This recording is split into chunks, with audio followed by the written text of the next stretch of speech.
Sharjah Aquarium, a sustainable environment for seahorses. Sharjah Aquarium cares for the marine environment and endangered animals. Among them is the seahorse, which requires a specific environment for reproduction. Seahorses play a crucial role in preserving sustainability and biodiversity. Seahorse offspring are carried in their pouch for a period ranging from 2 weeks to 6 weeks. Between 100 to 1,000 baby seahorses are born in each pregnancy.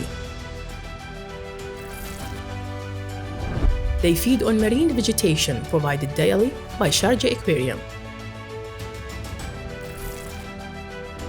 The aquarium also provides specialized food for baby seahorses, such as plant and animal plankton. After 2 months of care and attention, 2 groups are released, one to the open sea and the other adorns Sharjah Aquarium stands.